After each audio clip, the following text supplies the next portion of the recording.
Dr. Gomez, my name is Natalie. I'm going to be your nurse for today. Really quick, can I just see your wristband? Can you please state your full name? Thank you, and your date of birth. Okay, great. So I'm just here to speak with you about COPD and give you a little bit of education. Is that okay? Okay.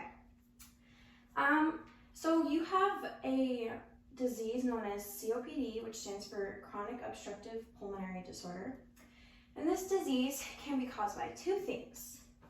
It's either chronic bronchitis and or emphysema. So those are some big words. So chronic bronchitis is when your airway becomes swollen, so it's harder for your body and lungs to carry air down into the rest of your body. And then emphysema is when the smallest part of your lungs, they're called alveoli, they get destroyed. So it makes it harder for your body to take in air from your lungs and circulate and distribute it throughout the rest of the body. So both of these causes are caused by inhaling particles in the air, but the most common cause of COPD and emphysema is smoking.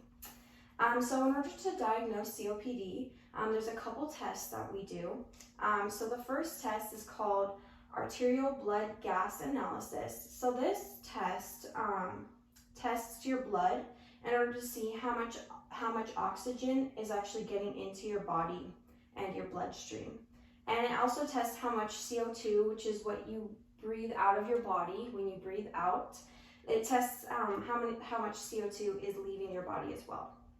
Another test we could do is chest x-rays and or CT scans. So these are scans that allow the doctor to see what your lungs look like on the inside of your body.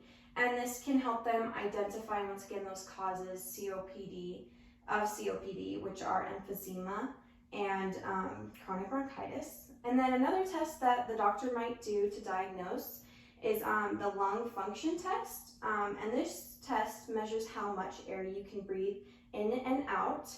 And it also measures how much of that air is actually going into your body. And then there are some risk factors or things that you do or experience that might put you at risk for COPD. And smoking, like I mentioned before, is the biggest cause of COPD, and it puts patients at a really high risk for developing it. And then also working in an environment or being exposed to an environment or a place where there's a lot of stuff floating in the air, like particles like dust, things that you breathe in can also put you at risk for COPD. And then so as far as treatment goes, a really important step for people who do smoke is quitting smoking, because that can actually help stop COPD from getting any worse.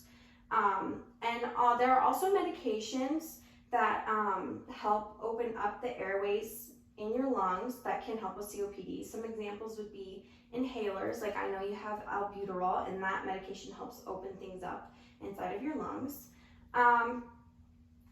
There are also, if you get any sort of infection, you can be treated with antibiotics. And antibiotics are medications that kill bacteria. If you get, let's say, the flu or something called pneumonia, which is when bacteria is like kind of growing around in your lungs, that'll help kill it off and get rid of that. And then another treatment option is oxygen. So wearing oxygen, you might have a mask or a nasal cannula, which is tubing that like sticks in your nose and administers or gives you oxygen. That might help as well. And then if medications don't seem to be working, your doctor may recommend some sort of surgery, but that is for severe cases, so he would talk to you about that if you needed it. And then as far as what you eat, there are some changes you can make to help make things easier as far as eating while you have COPD. So an important recommendation is to drink a lot of water. Also eating foods that are low in salt will help as well, because foods high in salt can cause swelling, which could potentially irritate your lungs more.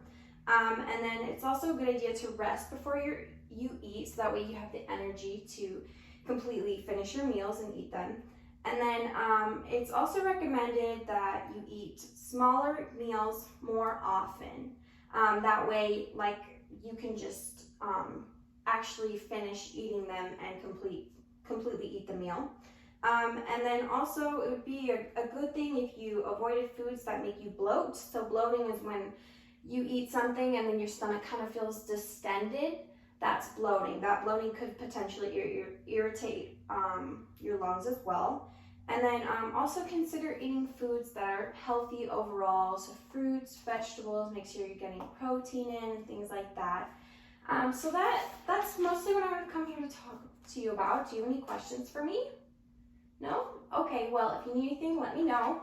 Here's your call light, and I'll be back to check on you in an hour.